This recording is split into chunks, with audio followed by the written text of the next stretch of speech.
नमस्कार। इस अंक में आप सभी का बहुत बहुत स्वागत है। मध्य प्रदेश भोपाल से एक शिक्षक बंधु ने एक न्यूज़पेपर की कटिंग भेजा है और आग्रह किया है कि कृपया कर इसका ईमानदारी के साथ विश्लेषण करके हम सभी को बताएं। सबसे पहले आप सभी का मेरे ऊपर भरोसा जताने के लिए दिल से धन्यवाद व्यक्त करता हूं। मैं हर वीडियो में कोशिश करता हूं कि पूरी ईमानदारी के साथ तथ्यों को रखा जाए और उसका विश्लेषण किया जाए। सबसे पहले न्यूज़पेपर के कटिंग को देखते हैं। यह 7 अगस्त 2026 का न्यूज़पेपर है, दैनिक भास्कर, जिसमें लिखा गया है कि 75,000 शिक्षकों के प्रमोशन के लिए सुप्रीम कोर्ट पहुंची राज्य सरकार। कोर्ट में मध्य प्रदेश सरकार का तर्क, पात्रता परीक्षा को टीईटी माने। आगे लिखा है, वर्ष 2005 से 2009 के बीच नियुक्त करीब 75,000 शिक्षकों के प्रमोशन का रास्ता खोलने के लिए राज्य सरकार सुप्रीम कोर्ट पहुंच गई है। स्कूल शिक्षा विभाग ने पूरक याचिका दायर कर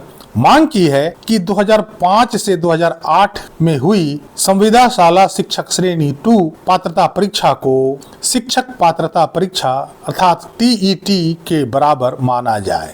विभाग का तर्क है कि उस समय ली गई पात्रता परीक्षा का पैटर्न टीईटी जैसा ही था, इसलिए इन शिक्षकों को दोबारा टीईटी देने के लिए बाध्य नहीं किया जाना चाहिए। विभाग ने कहा है कि शिक्षा का अधिकार अधिनियम अप्रैल 2010 में लागू हुआ, जबकि मध्य प्रदेश में शिक्षकों की भर्ती के लिए पात्रता परीक्षा की व्यवस्था वर्ष 2005 से ही थी। सरकार चाहती है कि 2011 से पहले नियुक्त शिक्षकों को सुप्रीम कोर्ट के टीईटी संबंधी आदेश से राहत मिले। यदि कोर्ट से राहत मिलती है तो 2005 से 2009 में नियुक्त शिक्षकों के प्रमोशन का रास्ता साफ हो सकता है। अर्थात मध्य प्रदेश सरकार ने अंजुमन इसात केस में एक मिसलेनियस एप्लीकेशन अर्थात पूरक याचिका दायर की है, जैसा कि इस अखबार में दावा किया गया है। अब प्रश्न यह उठता है कि एक ऐसा केस जिसमें सुप्रीम कोर्ट ने 1 साल पहले ही अपना फाइनल निर्णय दे दिया है, उसके बाद उसमें रिव्यू पिटीशन भी लगाया गया, उस पर भी 29 मई 2026 को सुप्रीम कोर्ट द्वारा निर्णय दे दिया गया है। ऐसे में क्या उस मूल केस में मिसलेनियस एप्लीकेशन लगाया जा सकता है, और यदि लगाया जा सकता है तो उसकी संभावना क्या होती है? इसी पर चर्चा करते हैं, इसी का विश्लेषण करते हैं। सुप्रीम कोर्ट में किसी केस के फाइनल निर्णय हो जाने के बाद मिसलेनियस एप्लीकेशन अर्थात एमए तो लगाई जा सकती है, लेकिन इसके लिए बेहद कड़े नियम और सीमित परिस्थितियां तय की गई है। सुप्रीम कोर्ट के हालिया फैसलों के अनुसार किसी भी बंद हो चुके या निपटाए जा चुके केस को केवल नई वजहों या विवादों के आधार पर उसे दोबारा खोलने के लिए मिसलेनियस एप्लीकेशन का इस्तेमाल नहीं किया जा सकता है। सुप्रीम कोर्ट ने इस प्रक्रिया को लेकर बेहद कड़े नियम बनाए हैं, जिन्हें समझना आवश्यक है। कहने का तात्पर्य यह है कि कोर्ट के आदेश के निपटारे के बाद मिसलेनियस एप्लीकेशन केवल दुर्लभ मामलों में ही स्वीकार्य होती है। नंबर 1, यदि कोर्ट द्वारा दिए गए अंतिम फैसले या निर्देश में कोई ऐसा तकनीकी भाषा का इस्तेमाल किया गया है जिसे समझना मुश्किल हो रहा है, जो कंफ्यूजन पैदा कर रहा है, बहुत सारे संभावनाओं को पैदा कर रहा है, ऐसे में इसके स्पष्टीकरण के लिए मिसलेनियस एप्लीकेशन को लगाया जा सकता है। नंबर 2, यदि फैसले के क्रियान्वयन के दौरान कोई व्यवहारिक या तकनीकी बदलाव जरूरी लग रहा हो, अर्थात उस फैसले को लागू करने के लिए कुछ तकनीकी बदलाव की जरूरत है, ऐसे में मिसलेनियस एप्लीकेशन लगाए जा सकते हैं और उस पर सुनवाई भी होती है। नंबर 3, यदि अंतिम आदेश आने के बाद परिस्थितियां ऐसी बदल गई है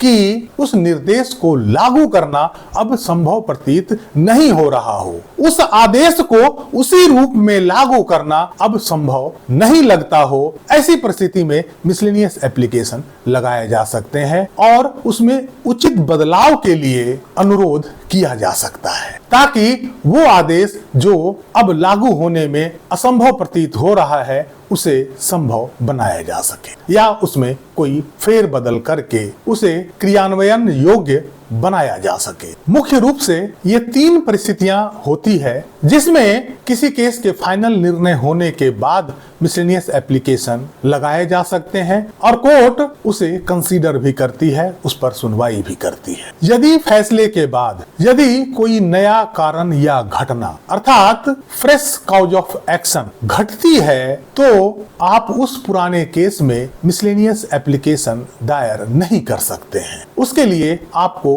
कोई नई रिट याचिका या कोई अलग कानूनी रास्ता अपनाना होगा। इस संबंध में सुप्रीम कोर्ट ने अपने रजिस्ट्री को स्पष्ट रूप से निर्देश दिया है कि वे पुराने निपटाए गए मामलों में आने वाली ऐसे किसी भी एमए को तब तक लिस्ट ना करे जब तक कि आवेदक द्वारा हलफनामे पर यह लिखित घोषणा ना दी जाए कि यह आवेदन किसी वैध कानूनी आधार के तहत लगाया गया है। बिना किसी ठोस वजह के पुराने केस को दोबारा जीवित करने के मकसद से डाली गई मिसलेनियस एप्लीकेशन को कोर्ट न केवल खारिज करता है बल्कि उस पर भारी भरकम जुर्माना भी लगाता है। सुप्रीम कोर्ट का यह मानना है कि यदि आप किसी केस के अंतिम निर्णय के फैसले से असंतुष्ट हैं तो आप उसके लिए रिव्यू पिटीशन लगा सकते हैं या फिर क्यूरेटिव पिटीशन लगा सकते हैं। वैसे केस में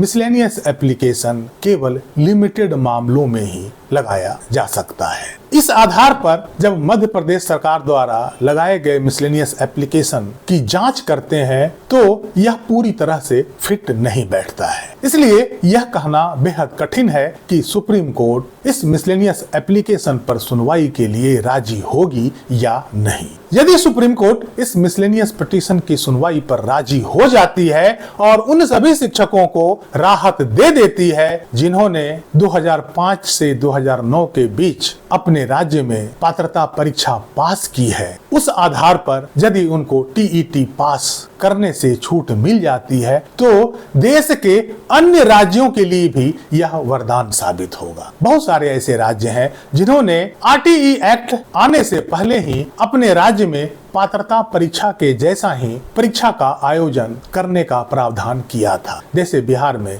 दक्षता परीक्षा, सक्षमता परीक्षा और भी राज्यों में इस तरह के कई पात्रता परीक्षाओं का व्यवस्था किया गया था। उन सभी शिक्षकों को ऐसे आदेश से लाभ मिलने की संभावना बढ़ जाएगी। अब देखते हैं कि सुप्रीम कोर्ट आखिर इस मिसलेनियस एप्लीकेशन पर सुनवाई के लिए राजी होती है या नहीं। इस अंक में यहीं तक। कैसी लगी जानकारी कमेंट करके जरूर बताइएगा। वीडियो को लाइक कीजिएगा, चैनल को सब्सक्राइब कीजिएगा। मिलते हैं अगले अंक में, तब तक के लिए जय हिंद, वंदे मातरम।